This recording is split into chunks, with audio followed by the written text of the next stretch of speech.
Сәлеметсіздер ме, құрметті оқушылар. Сендермен бірге мен информатика пән мұғалімі Тұрсынбек Айжан. Бүгінгі біздің сабағымызды бастамас бұрын мына сұрақтарға жауап беріп өтсек. Қандай компьютерлік ойындарды ойнауды жақсы көресіңдер? Бұл ойындардың қандай программа көмегімен жасалғанын білесіңдер ме? Компьютерде өз сценарийларыңмен ойын жасағыларың келе ме? Компьютерде ойын жасау үшін қандай білімдер қажет деп ойлайсыңдар? Әрине, осы сұрақтар қойылған кезде сендер ең алдымен өздерің білетін бір компьютер ойындарын еске түсіріңдер. Алайда, сендер осы компьютерлік ойындардың барлығын бірдей кім жасайтынын және қандай программа көмегімен жасала беретінін білмейсіңдер. Бүгінгі біздің сабағымыздың тақырыбы Pygame кітапханасы, яғни Python программалау тілінде 2D ойынын құру. Оқу мақсаты бүгінгі Pygame кітапханасын қосу. Бағалау критерийлері. Pygame модулімен танысады. Pygame кітапханасының геометриялық фигуралар салатын командаларын анықтайды. Pygame командаларының көмегімен фигураларды салуды программалайды. Python программасында Pygame кітапханасын орнату. Ол орнату үшін біз пуск батырмасы, яғни бастау батырмасын басамыз. Барлық программалар, стандартты, командалық жол, командная строка. Сол командаларды таңдағаннан кейін бізге командная строка ашылады. Осы терезеге біз pip install pygame командасын теріп, enter пернесін басамыз. Қазір мен сендерге осы айтқандарымды жасап көрсетейін. Пуск батырмасын басамын. Барлық программалар, стандартные, командная строка. Pip install pygame. Enter батырмасын бастым. Яғни біздің Pygame кітапханасы орнатылды. Бірақ бұл кітапхананы орнату үшін біздің компьютерімізде Python программасы бұрын орнатылған болуы керек. Енді осы Pygame кітапханасы орнатылғаннан кейін біз ең алдымен осы Pygame кітапханасындағы ойынның терезесін жасауымыз керек. Ол үшін міне сіздерге көрініп отырған бірінші код, сіздерде кітаптарыңызда 125 беттегі. Осы кодты біз Python программалы ортасына тереміз. Ол үшін әрине Python IDL-ға кіреміз. Файл, new файл, жаңа файлға ашамыз. Мына кодты көшіріп алып қоямыз. Қойғаннан кейін оны орындауға жібереміз. Run.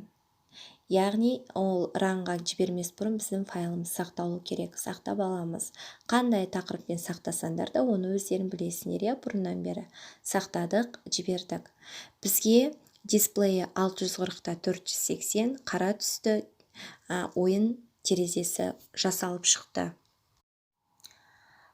Pygame кітапханасына жататын шеңбер, түзу, тіктөртбұрыш сияқты фигураларды салу үшін қолданылатын Pygame Draw командасымен танысайық. Шеңбер салу. Шеңбер салу үшін қолданылатын командалар: Screen, бетті таңдау, Color, шеңбердің түсін таңдау. Бізде 3 түрлі түс жүреді: Red, Green, Blue, яғни осы қызыл, жасыл және көк түс. Басқа түстердің бәрі осы 3 түстің қосындысынан пайда болып отырады. Pose, шеңбердің центрін белгілеу. Яғни біздің шеңбердің центрі X және Y осьтерінің қай жерінде орналасады, соны белгілейміз. Radius, шеңбердің радиусы. Width, сызықтың қалыңдығы, яғни ені деп айтсақ та болады. Егер осы ені 0-ге тең болса, онда салынған фигура іші толық боялып шеңбер емес дөңгелекке айналады. Енді осы программада осы кодтардың жазылуына келетін болсақ. Pygame Draw Circle Screen 9368 255. Бұл жерде 9368 255 дегеніміз ол шеңбердің түсі. Яғни қызыл 93, жасыл 68, көк 255.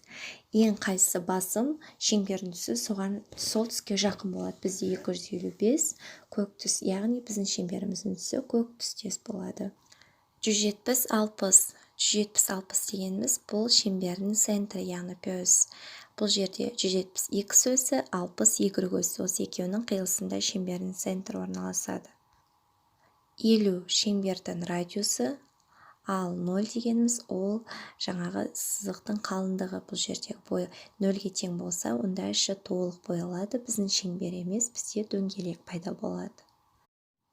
Келесі ол тіктөртбұрыш салу.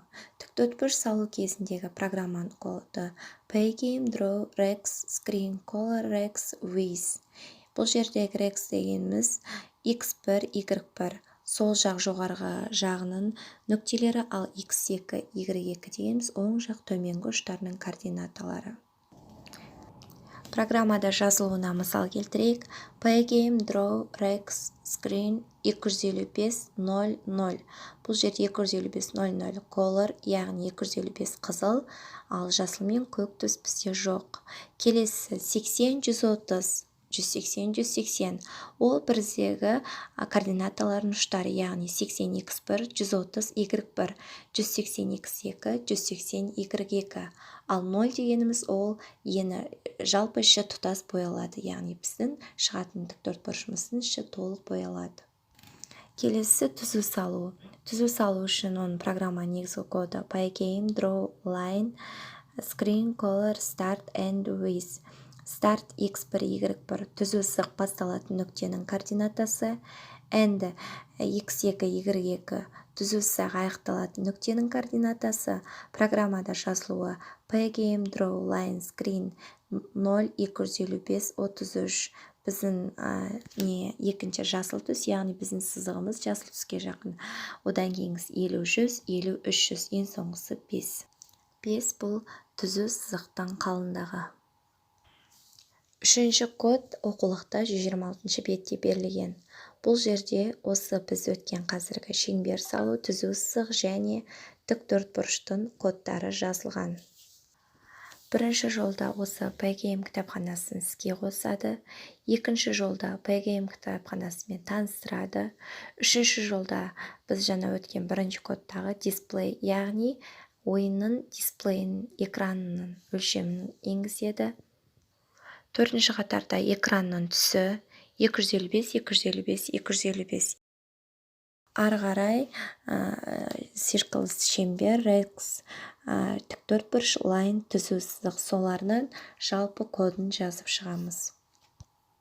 Енді осыны жасап көрейік. Ол үшін Pythonға барамыз. IDL, New File. Осы жазылған үшінші кодтың бәрін көшіріп, жаңағы ашқан жаңа файлымызға қоямыз. Бұны баспаға жібереміз, яғни орындауға жіберген кезде сақтаймыз. Жаңағыны мен қалай сақтым, келесінде дәл солай кез келген атаумен сақтай аламыз.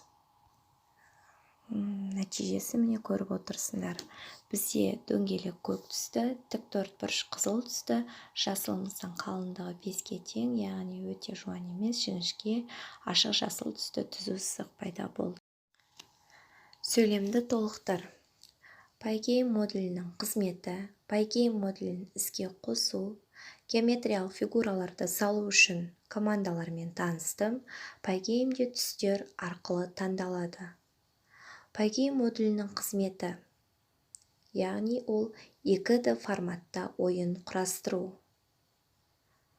Pygame модулін іске қосу. Өте оңай. Бастау, пуск, барлық программалар, все программы, стандартные, командалық жол, командная строка. Геометриялық фигураларды салу үшін олар шеңбер, тіктөртбұрыш және түзу сызығы.